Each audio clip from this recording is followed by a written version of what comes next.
Bonjour, bonsoir à tous, vous qui regardez les vidéos, que ce soit le jour ou la nuit, ici DVD Pro Catch.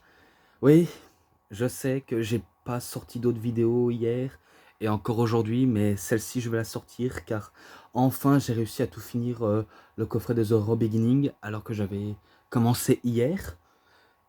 J'avais commencé le premier DVD et maintenant j'ai fini le deuxième DVD, enfin les, les deux DVD complètes si on peut appeler ça comme ça. Donc voilà. Mais tout d'abord, décompte avec anciennement cinéphile WWE Réseau Souvenir. Ouais. Alors déjà, je vais commencer, on va dire, le moins fâcheux. Hein, quand tu me parles, on va dire, de Triple H qui avait décidé, on va dire, de trahir Randy Orton pour l'évolution, alors que je savais déjà. Et que le but pour Triple H, c'est de les affronter et puis ses élèves les battre. Ses élèves qui peut qui peut les battre, vous avez au moins compris.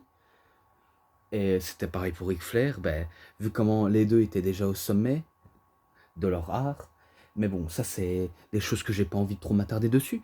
Et concernant le Raw After the Show, oui, le Raw After the Show. Alors pourquoi ce, ce DVD que j'ai déjà reviewé? C'est simple parce que selon lui, il y a une date de 2019 dans ce DVD After the Show. Ce n'est pas le DVD que je vais reviewer, mais vous avez au moins compris. Alors déjà, mon cher WWE sous souvenir, si ça aurait été en 2019, car je suis là pour un petit peu te battre le caquet, et c'est le but de cette vidéo, si ça aurait été en 2019, il y aurait le logo. Compris? Il y aurait le logo. Donc, ce que tu me dis, tu t'es vraiment très très bien gouré, un peu comme le Target classique ou le WrestleMania 18, que tu t'es vraiment bien gouré en beauté. Je peux le dire, tu t'es bien trompé. Parce que déjà, oui, c'est en 2014, car c'est en 2014 qu'il est sorti, et pas 2019. Donc, je vais pas te dire ça sévèrement, mais pour te faire comprendre, quand tu vas dans un format, faut pas croire non plus ce que les formats disent. Parce que ce DVD, je l'ai vu depuis les DVD, enfin, depuis les magazines Planet Catch. Sérieux, depuis Planet Catch, je voyais ce petit logo et cette pochette. Et du coup, si ça aurait été en 2019, il y aurait le nouveau logo. Donc, faut pas non plus croire que... Hein? Parce que j'ai dit que peu importe le changement d'année, c'est la même chose. Et déjà, il est sous-titré en français, mais langue pure anglais. Donc ça, c'est quand on n'y connaît rien, qu'on raconte n'importe quoi. Voilà. Maintenant, j'espère que tu auras compris. J'en ai fini de te terminer. Et, et je vais pas non plus faire d'autres vidéos, vu comment je suis en train de regarder ceux que je suis en train de me les mater. En ce moment, j'en suis aux 15 ans de Raw. J'ai regardé le premier épisode de Raw, qui est un DVD bonus que je l'ai mis, que je l'ai qualifié de premier DVD. Bref, voilà. Et que au moins, vous avez au moins peut-être compris. Parce que si vous vous demandez pourquoi il ne fait plus, on va dire, de vidéos, c'est parce que je suis occupé à faire regarder mes DVD. Et que j'espère que vous serez attentifs et vous saurez enfin m'attendre, parce que il y en a un qui veut pas attendre, et pourtant il attendra comme tout le monde, car si moi je le décide ainsi, c'est pas lui qui va décider à ma place. Et que la plupart des DVD que je suis en train de regarder, que je vais faire en review, ça arrivera. Voilà. Donc sans trop vous tarder, je vous montre les deux DVD, enfin les deux pochettes DVD, de deux DVD qui sont en 4 DVD en gros. Raw The Beginning, The Best of saison 1 et 2 en 4 DVD. Donc oui, c'est en pochette de 2 DVD chacun. Au moins, ce que je dis est clair. Et que ça a été long. En tout cas, quand j'ai regardé le premier pochette où il y a 2 DVD, c'est vrai que c'était quand même long. Et quand je regarde aujourd'hui, c'est sûr que ça a pris pas mal de mon temps. Et que là, on voit les noms des catcheurs. Et vous savez bien qu'ils sont en français. Ceux qui ne savaient pas, ben, vous vivez dans une grotte. Et non, je ne vais pas dire pour les logos, parce que tu sais très bien l'âge que ça signifie. Si pour toi, ça ne représente rien, pour les autres, ça représente quelque chose. Donc voilà. Bon, si vous saviez, tout d'abord, il y a Crush qui fait une descente de la cuisse. Marty Jannetty et le Kid, je crois. Bref, en tout cas, c'est parfait. Bret Hart et je ne sais... Peut-être que j'en saurai plus. Le Kid et Jim Neidhart. Donc, tout d'abord, je me concentre sur ça. Alors, le premier... Non, là. Voilà, tout d'abord, vignette. Il y a une petite vignette des Smoking Guns, Raid to Into WWE, le 26 du 4 de 1993. Donc, comme quoi ils vont arriver. Mais je vais plus passer au match. Koko B. Ware contre Yokozuna. Donc, c'est le premier épisode de Raw, donc le tout premier show, le 11 du 1er janvier. Enfin, janvier, voilà, exactement, 1993. Le match était très court, comme la suivante qui va passer, qui sont les mêmes dates. Eh ben, c'est Yokozuna qui bat Koko B. Ware avec son Banzai Drop. Vu comment c'était un match très court et un show, c'est normal, c'est un peu moyen, mais bon, car il y aura d'autres éditions de Raw qui seront tout aussi explosifs. Ce match-là, je lui mettrai un 3,10, voilà. Et ensuite, l'Undertaker contre Damien Demanto. Donc, aussi un match très court. C'est l'Undertaker qui bat à Tombstone Piledriver. Et ce match-là, ben, 3,20. Voilà. Ensuite, le 25 janvier de 1993, le perdant quitte la WWE entre Ric Flair et Mr. Perfect Kurt Hennig. Ça, je sais pas si je l'ai déjà noté dans le DVD de Perfect, mais je crois qu'il est présent. Hein. Je pense, hein. Je pense si je l'ai pas noté. Hein. J'aimerais bien couper pour savoir si ce que je dis est vrai, mais après, j'ai pas envie trop m'attarder dessus.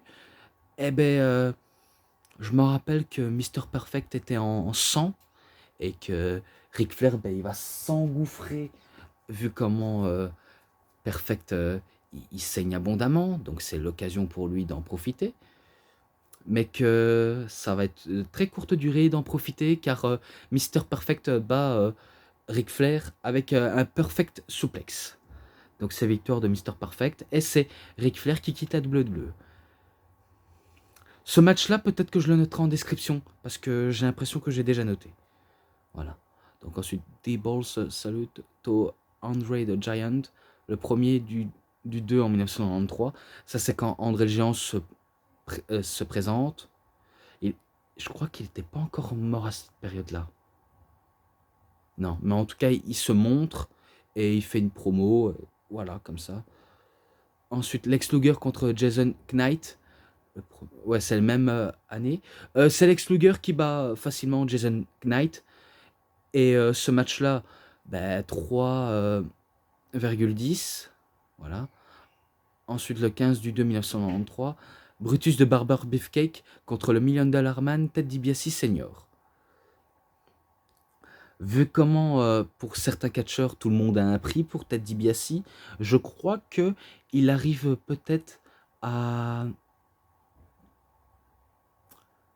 Non, non, peut-être qu'il y a eu intervention. Je pense qu'il y a eu intervention dans la part de ce match. Et oui, si vous avez compris, ce sont des best-of, on va dire des meilleurs matchs ou des sainements. Ou sinon, c'est pas un épisode tout entier. C'est juste, on va dire, les meilleurs moments des matchs. Mais je crois qu'il y a eu disqualification. Ah, possible qu'il y a eu disqualification. Donc, allez, ce match-là, allez, 3, je lui mets un 3. Ensuite, The Megamaniacs. Ouais, donc en gros, Bobby Heenan, il fait allusion à celui qui est un mégamaniaque ou égomaniaque. En plus, c'était le 22 du 2 1993. Et ben en gros, il s'agissait de Lex Luger, même si on le montre pas. Voilà. Ensuite, Bret Zeitman Hart contre Fatou. Le premier du 3 1993. Ah ouais, d'accord.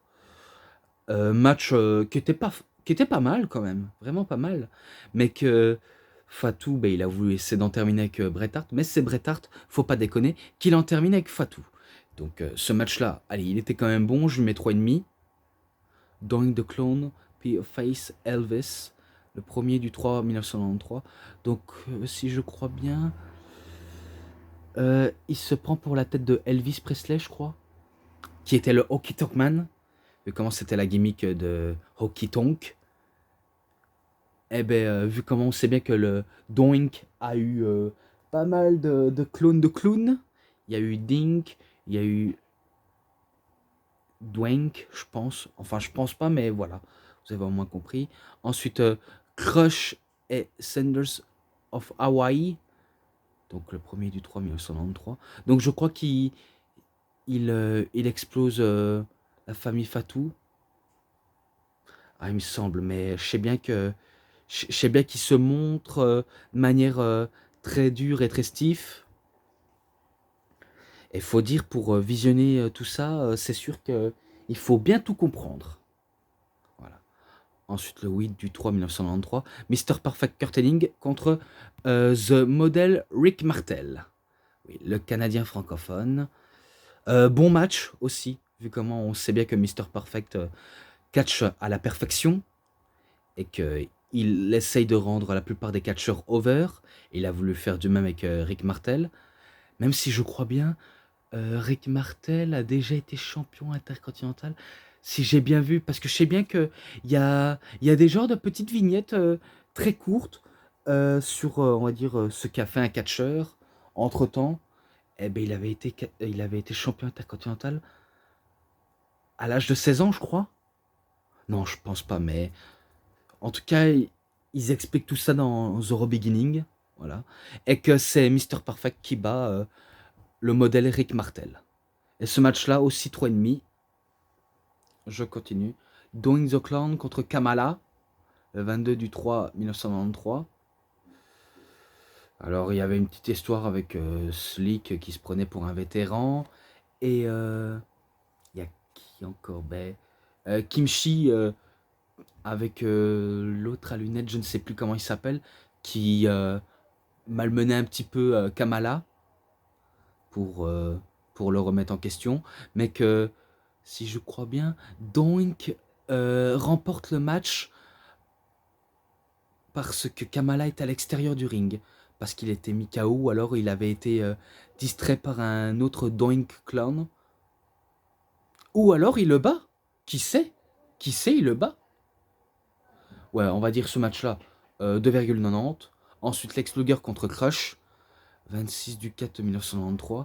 Ils étaient en petite feud, je crois, et que Lex Luger n'était pas, on va dire, fort du côté de Crush, mais qui il va quand même essayer de le battre malgré tout. Il va quand même battre Crush. Et c'est ce qu'il va le faire, Lex Luger. Donc ce match-là, allez, 3,5 aussi. Ensuite Mr. Perfect attaque Shawn Michaels. Ça, c'était dans un parking. Donc le 10 du 5 1993. Ouais, ça, je me rappelle. En dehors de l'arène, eh ben, il y avait du public et Kurt Hennig balançait Shawn Michaels sous la vitre de voiture. Et du coup, ben, il se fait arrêter par la sécurité. Voilà, pour le calmer. Ensuite, je continue. Match et Bûcheron pour le championnat intercontinental. Axam Jim Duggan contre Shawn Michaels. Donc le 10 du 5 1993, donc c'est la même année.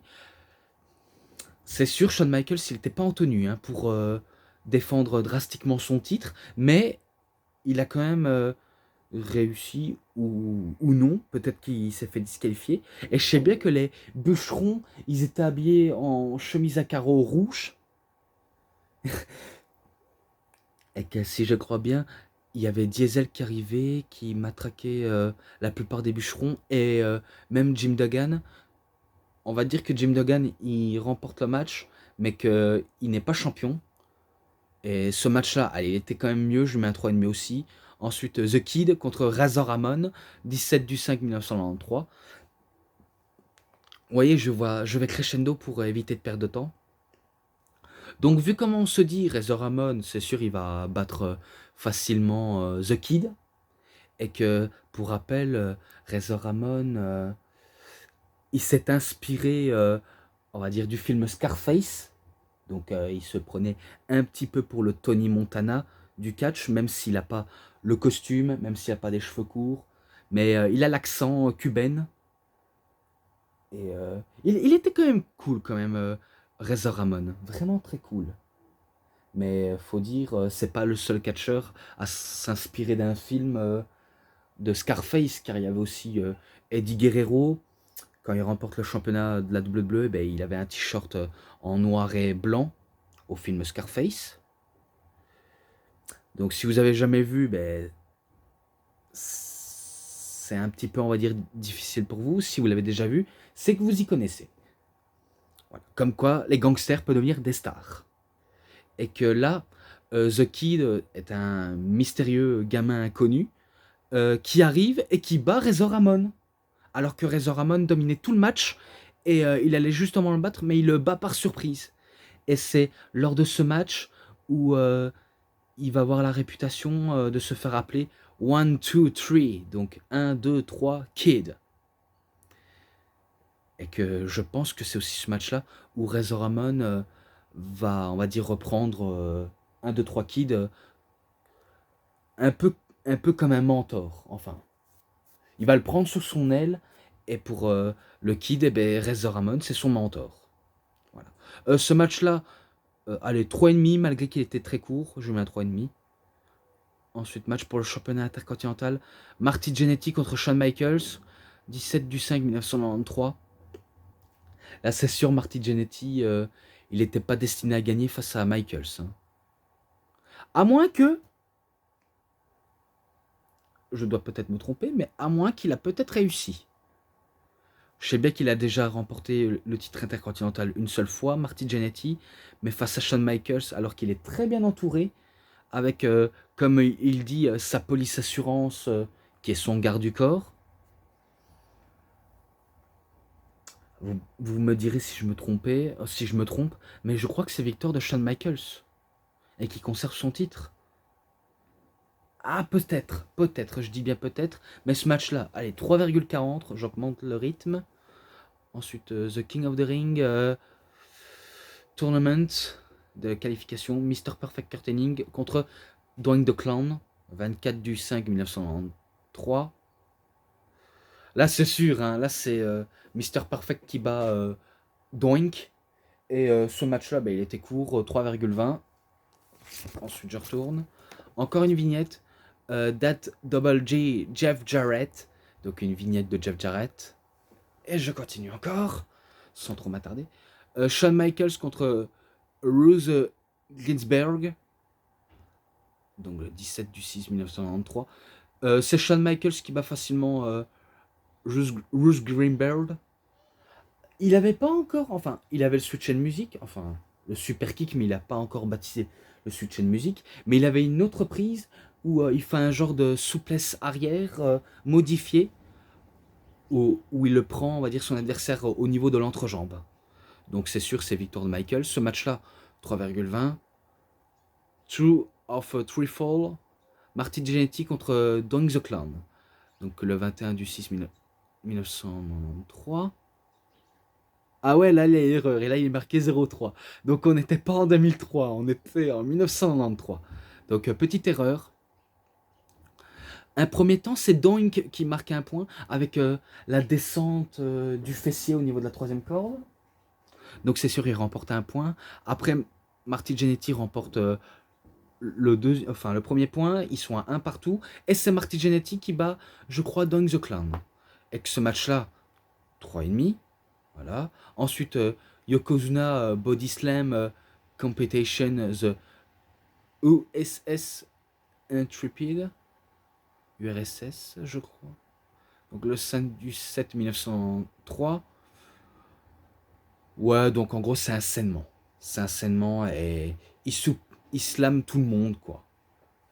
Je continue encore. Bret the Hitman Hart contre Bam Bam Bigelow, accompagné par Luna Vachon, si j'ai bien vu. 26 du 7 1903. Tout d'abord, le match se déroulait très bien. Bam Bam Bigelow dominait de la tête et des épaules. Bret Hart, il répond très bien aux attaques. Il était bien d'affront. Jusqu'à ce que un certain Jerry Lawler arrive au niveau des tribunes. Il prend le micro en se foutant de la gueule ouvertement de Bret Hart. Et il voit, on va dire, Stu et Helen. Donc Helen, c'est la maman de Bret Owen et Diana Hart. Et toute la confrérie de frères et sœurs Hart. Et Stu, ben, le papa, le patriarche, et qui est le père de Bret Hart.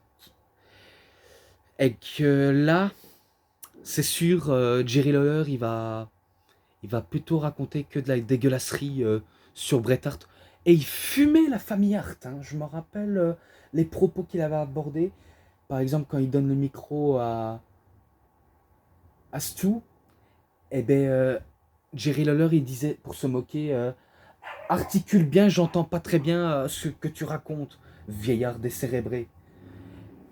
Et que là, c'est sûr, alors que Bret Hart il se fait démolir par Bam Bam Bigelow, il entend la voix de Jerry Lawler qui est en train de se moquer ouvertement de la famille Hart, donc il apprécie pas ça.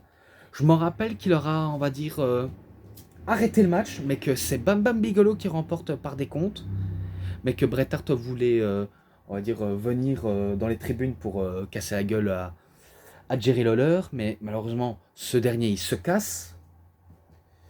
Donc il n'a pas réussi à, on va dire, à mettre la main dessus, mais qu'il a quand même, on va dire, perdu quand même le match.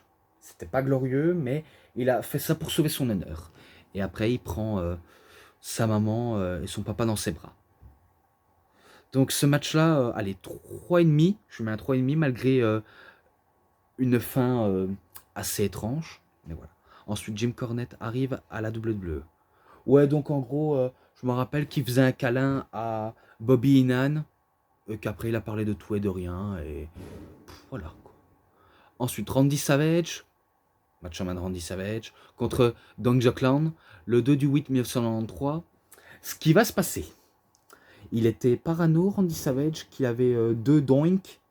Alors lui, il avait prévu un mini Macho Man qui était maquillé, justement.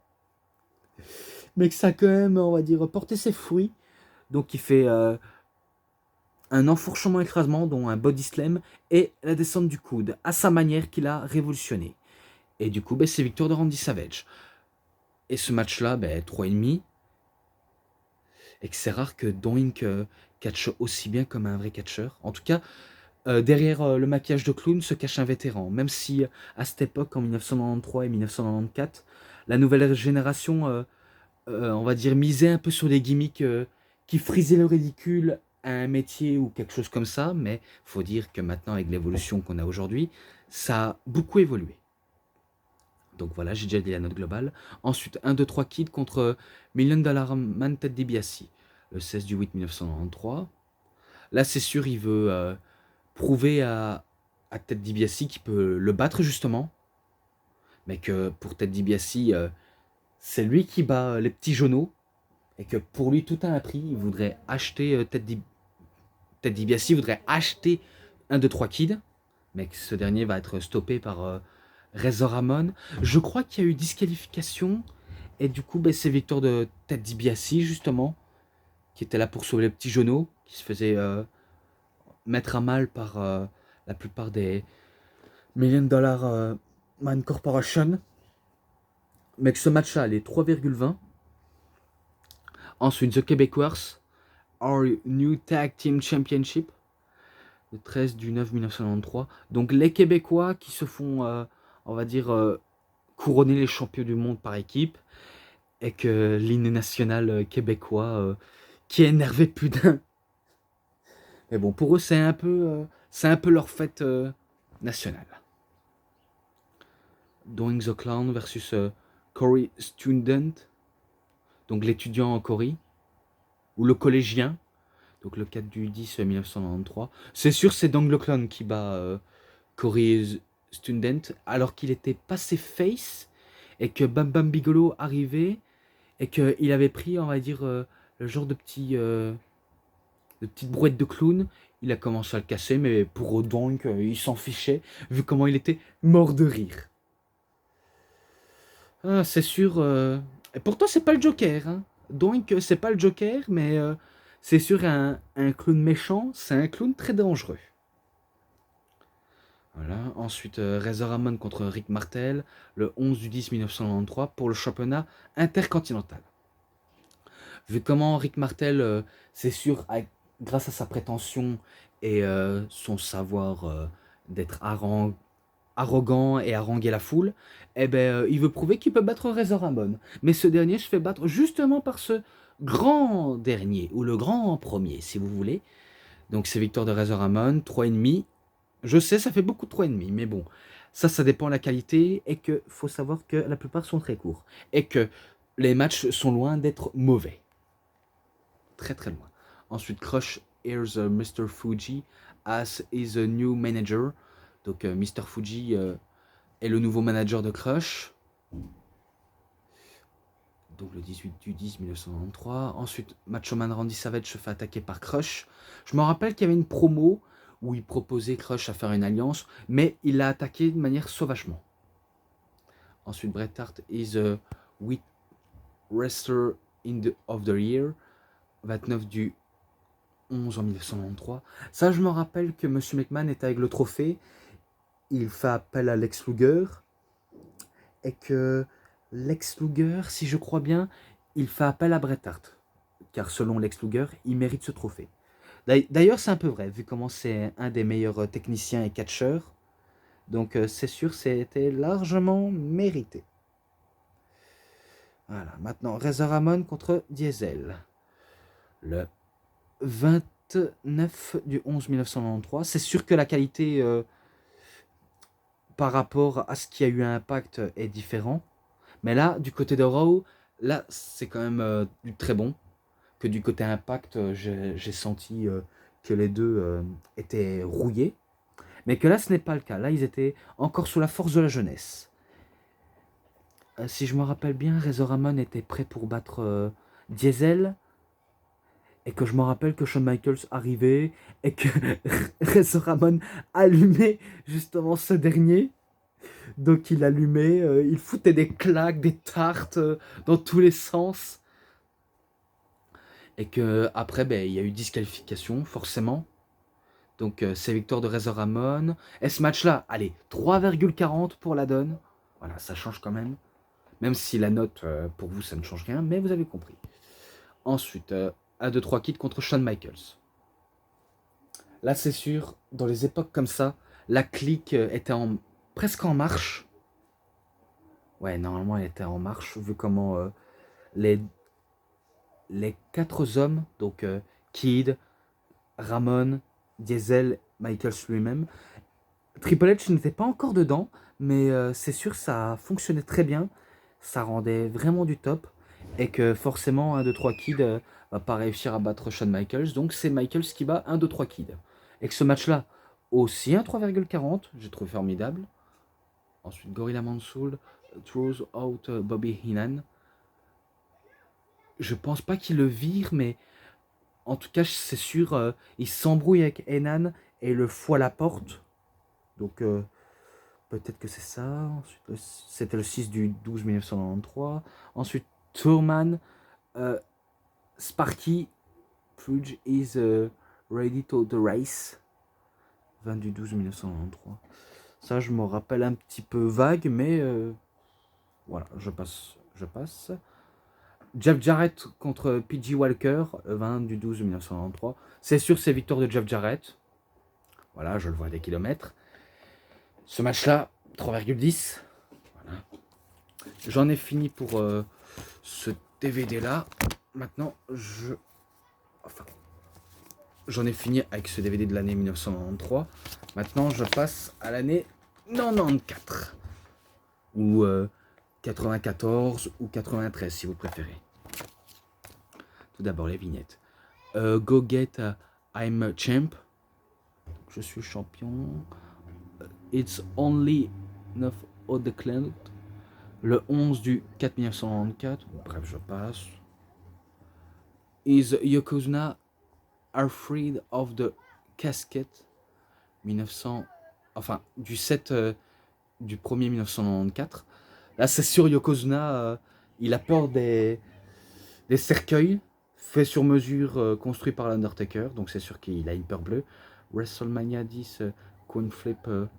Donc, ça, c'était pour la présentation de WrestleMania qui avait eu un fort attente pour l'époque. Et c'était le 31 du 1er 1994.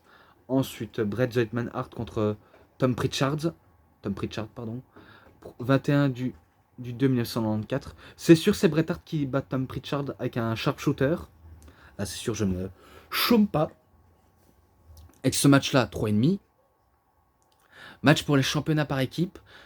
Les Québécois contre Razor Ramon et 1, 2, 3 Kid. Le 21 du 2 1994. Ouh là là! Je ne pense pas qu'ils ont déjà été champions par équipe, 1, 2, 3 Kid et Razor Ramon. Mais vu leur petit palmarès à tous les deux, je pense qu'ils se font battre par les Québécois. Ou alors, c'est le gamin, donc le Kid, qui se fait battre par Ramon. Et du coup, c'est victoire des Québécois. 3,40 ce match-là. 3,40. Ensuite, 28 du 2 1994, Shawn Michaels, Locker Room Interview. Donc il se fait interviewer, mais qu'il n'est pas content qu'on l'interrompe alors qu'il est dans les toilettes en train de voir un miroir pour voir à propos de sa beauté. Mais en tout cas, c'était dans les vestiaires. Hein. Voilà. Et que Diesel, c'est sûr, c'était un garde du corps exemplaire. Maintenant, je passe au match de championnat de la WWE. Yokozuna contre Macho Man Randy Savage, 28 du 2 1994. Est-ce que Macho a sa chance face à Yokozuna? Il y en a qui me diront peut-être non, peut-être oui. Mais en tout cas, il était à fond.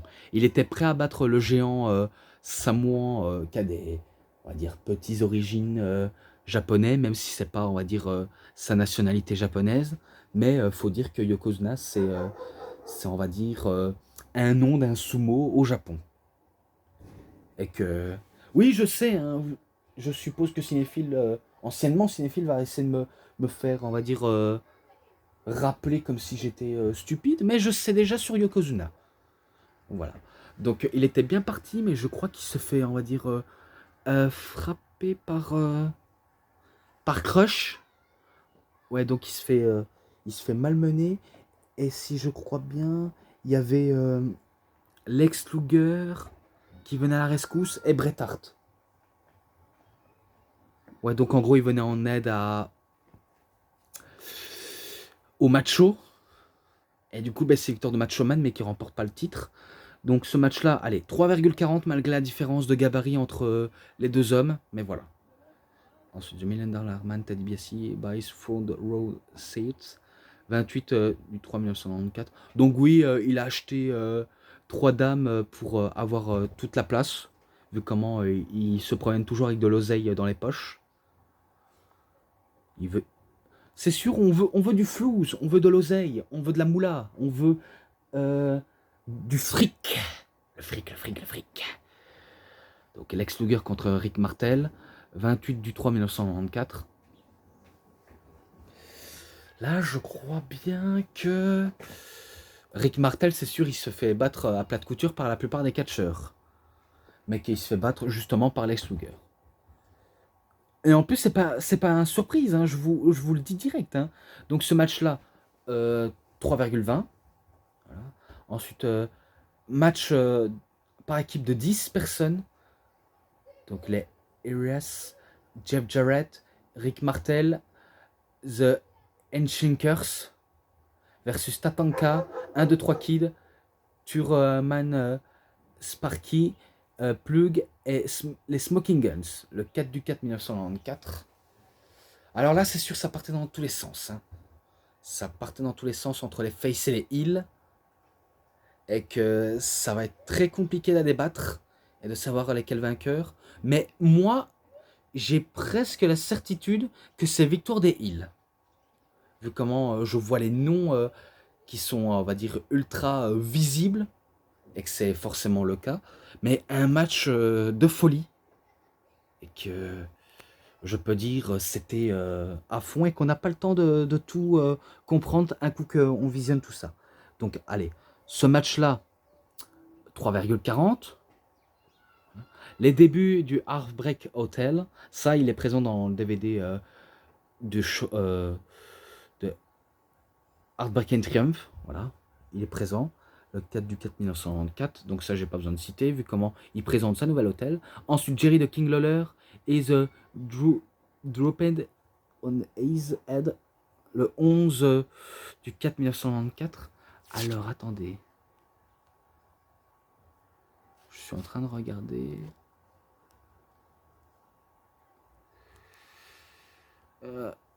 Je pense que c'est là où il se fout de la gueule de Roddy Piper, je pense. Ah, il me semble, hein, il me semble que c'est ça, mais je crois qu'il se foutait royalement.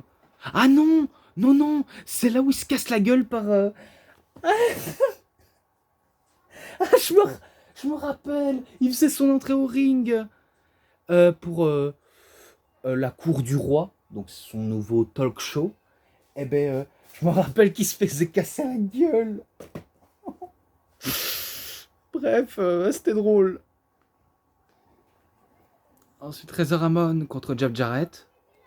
Le titre n'était pas en jeu, et c'était le 25 du 4 1994. Et que c'est sûr, Razor Ramon était prêt pour battre Jeff Jarrett. Mais que Jeff Jarrett, ben lui, on sait bien qu'il se laisse pas faire. Et que lui, il est accompagné par le Roddy. Et que je crois que c'est là où Shawn Michaels arrive. Et Razor Ramon lui fout des tartes. Et après, ben, il y avait Diesel, je crois.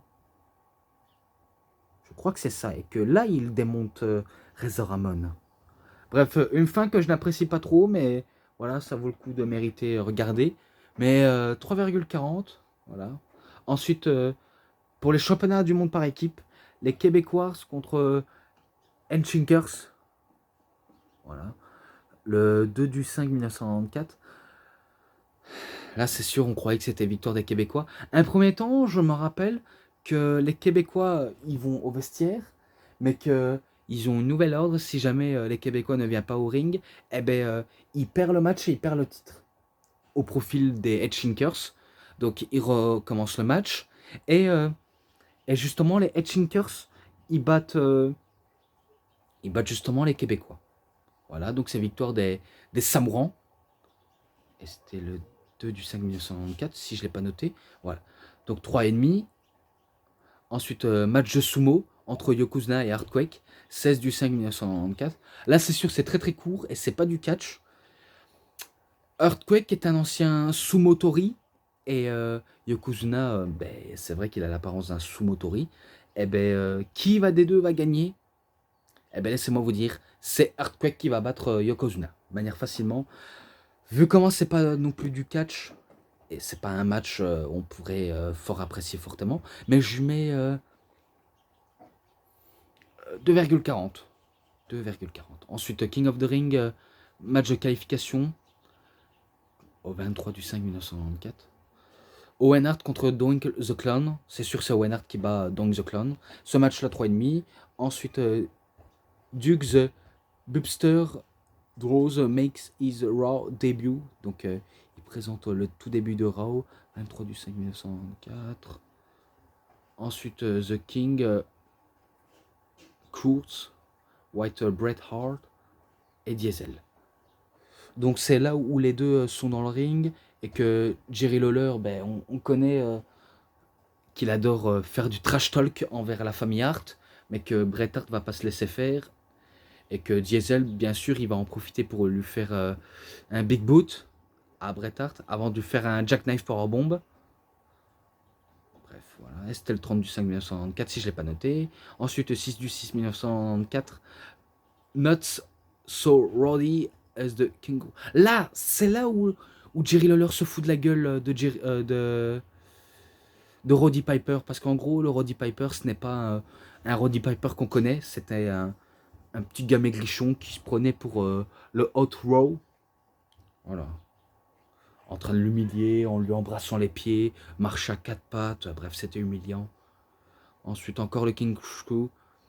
The Dumpster Draws. Bref, encore du trash talk de la part de King. Après, encore, ça c'était le 20 du 6 1994, 27 du 6. Donc, What's the King of Hearts. C'est là où il accueille Owen Hart, où il est en rivalité avec son frère, et qui dit qu'entre lui et son frère, ben, c'est du passé, et qui se détestent mutuellement, simplement. Et que ça se termine là-dessus. Maintenant, je continue.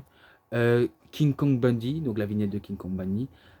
RS Texas The Dead.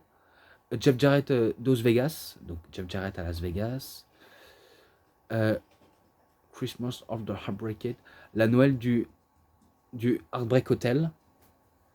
Ensuite, la vignette de Bret Hart, Everyone of Happy New Year. Donc, il nous souhaite une très bonne année. 26 du 12 1994. Donc, c'était sûr qu'on n'était pas loin. Et que je continue. Match pour le championnat de la WWE. Bret Hart contre 1, 2, 3 Kid. Le 11 du 7 1994. Très très bon match. Là, je vous dis très très bon match entre ce match-là, entre le Kid et le Hitman. Le bon tireur, le tireur à gage. Un premier temps, je me rappelle que Bret Hart, il fait le tomber, mais le Kid a un pied dans les cordes, mais que l'arbitre, Earl Hebner, c'est sur ce papy Hebner, continue à faire polémique quand il arbitre les matchs. Eh ben, il valide le match avec sa victoire de Bret Hart, mais sauf que Bret Hart veut recommencer le match, car selon lui, cette victoire n'est pas encore méritée. Donc il recommence le match. Et là, il y a victoire de Bret Hart avec un sharpshooter sur le Kid. Et qui bat justement le Kid. Et qu'après, il se serre la main, ils se prennent dans les bras, en guise de respect. Donc ce match-là, allez, 3,50. Très bon match du Kid. Et de Bret Hart surtout. Ensuite, match pour le championnat intercontinental. Diesel contre Lex Luger, le 18 du 7 1994. Là, c'est sûr, je n'attendais pas de Lex Luger qui soit champion intercontinental, vu comment c'est Diesel qui restera champion et qui avait intervention de Michaels. Donc il attaque Luger avec les autres catcheurs, mais du coup, c'est victoire de Luger, mais qui remporte pas le titre. Donc ce match-là, 3,5. Ensuite, match challenge de 10 000 $ entre Tatanka et Nikolai Volkov, qui a été acheté par Ted DiBiase. C'était le 25 du 7 1994. C'est sûr, c'est Tatanka qui bat Nikolai Volkov. Et que Ted DiBiase, il doit payer Tatanka. Et que par la suite, pour Tatanka, il va être aussi acheté par Ted DiBiase. Et que ce match-là, 3,20. Alundra Blaze contre Bull Nakano, le premier du 8 1994. C'est rare de voir un match féminin, en tout cas. Très très rare. Et entre Bull Nakano, elle qui vient du Japon, et Alundra Blaze qui était la championne féminin, mais que le titre n'est pas en jeu, eh ben, là ils nous font, on va dire, du catch comme si c'était des hommes, mais là c'était pur féminin. Et qu'il faut savoir, c'est que le Joshin Wrestling, donc le catch féminin au Japon, eh ben, c'était beaucoup plus brutal qu'aux États-Unis. Comme on va dire quand il y avait Manami Toyota. Allez, je sais plus la plupart des catcheuses japonaises, mais je sais bien qu'il y en a une que je me rappelle. Aja Kong, voilà. Eh ben, je me rappelle que ça, c'était des pionnières du catch japonaise. Et que malheureusement, le match était parfait jusqu'à ce que ça se termine à l'extérieur du ring, jusqu'au compte de 10. Et du coup, c'est victoire de ni l'un ni l'autre. Donc c'est défaite à tous les deux. Car les deux ne voulaient pas perdre. et que ce match-là, il était quand même excellent pour un match féminin. Je lui mets un 3,5. Ouais, étonnant, un 3,5. Ensuite, 1er du 8 1994. Shawn Michaels contre Razor Ramon. Oui, la revanche de WrestleMania. Vraiment, la revanche. Et que c'est peut-être pas sûr que Shawn Michaels pourrait remporter le match. Mais comme quoi, on sait jamais qui pourrait remporter le match. Mais qui avait encore une disqualification. Je sais, encore intervention. Et disqualification de la part de Diesel. Donc c'est victoire de Razor Ramon, encore une nouvelle fois. Ce match-là, elle est 3,40 malgré une fin que je n'apprécie pas. Ensuite, Owen Hart contre 1, 2, 3 Kid, le 15 du 8 1994. Est-ce que le Kid peut battre King of Heart? Pas sûr. Je ne pense pas que le Kid battra Owen Hart, mais c'est Owen Hart qui bat 1, 2, 3 Kid. Ce match-là, 3,40 aussi. Ensuite, Undertaker contre Kwang, le 12 du 9 1994. Ça, je crois qu'il est présent dans le DVD de Hey Buried Them Alive de l'Undertaker. À moins que je me trompe. Mais en tout cas, c'est victoire de l'Undertaker. Et ce match-là, je mets 3,20. Mr. Backlund demonstrate the chicken wing. Donc, il nous fait une démonstration de crossface chicken wing. Et c'était 19 du 9 1994. Match pour le championnat intercontinental. Razor Ramon contre Yokozuna. 24 du 10 1994. Ça, c'était pas non plus impressionnant non plus ce match, mais on va dire ça a le mérite de jeter un petit coup d'œil. Mais que si je crois bien... Ouais, en plus ça partait dans tous les sens. Hein. Dans la plupart des stories, ça partait vraiment dans tous les sens. Mais que pour moi, c'est victoire de Razor Ramon. Il le bat pas avec un Razor's Edge, mais il le bat avec une autre prise ou un coup.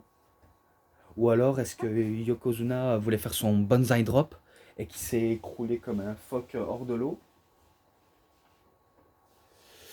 Ouais, donc c'est victoire de Razor Ramon. Ce match-là, 3,20, pas plus haut. Ensuite, Jeff Jarrett contre le British Bulldog, le 5 du 12 1994. Pareil, une disqualification à la fin. Je me rappelle qu'il était bien partant pour remporter le match British Bulldog. Mais que... attendez. Si je crois bien, il y avait Lex Luger qui attaquait Jeff Jarrett. Et de l'autre côté, Bam Bam Bigelow qui attaquait justement Lex Luger et le British Bulldog. Donc c'est sûr, il y a eu double disqualification des deux. Et c'est victoire de ni l'un ni l'autre, voilà. Ce match-là, 3,5. Ensuite, Bob Backlund contre Doink the Clown, 12 du 12 1904. Alors là, c'est rare de voir Doink the Clown faire de la technique par rapport à Bob Backlund, qui est un spécialisé technique en tout genre. Mais qu'il faut pas déconner, c'est la légende Bob Backlund qui bat Doink the Clown avec un crossface chicken wing. Et ce match-là, étonnant, mais je lui mets 3,40. Étonnant, hein, je vous dis. J'ai dû couper parce qu'on m'avait interrompu. Voilà, donc c'est pas non plus facile. Donc là, cette fois-ci, Davey Boy Smith contre Tatanka, le 26 du 12 1994. Je pense que ça va être un peu clean, mais que, encore une fois, il y a un retournement de situation et que Tatanka, il a choisi le gang de Ted DiBiase. Mais si je crois bien, il perd face à Bulldog. À moins que c'est là qu'il y a intervention de Luger et... ouais, à mon avis, on va dire que British Bulldog, il bat Jeff Jarrett. Excusez-moi pour l'erreur, donc il bat Jeff Jarrett. Et que là, il y a intervention de Lex Luger et de Bam Bigelow. Donc excusez-moi pour l'erreur, j'ai confondu. Je m'excuse sincèrement, j'ai confondu, donc excusez-moi encore. Donc ce match-là, 3,5.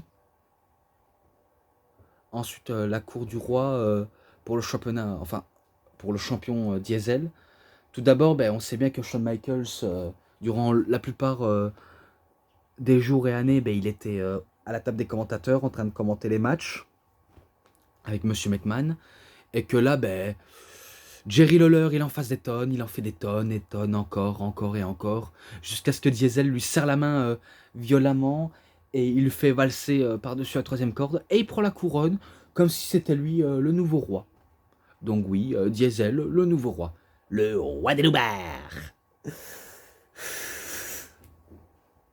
Bref, vraiment grotesque. Et que voilà, ça se termine là-dessus. C'était le 26/12/1994, si je ne l'ai pas noté.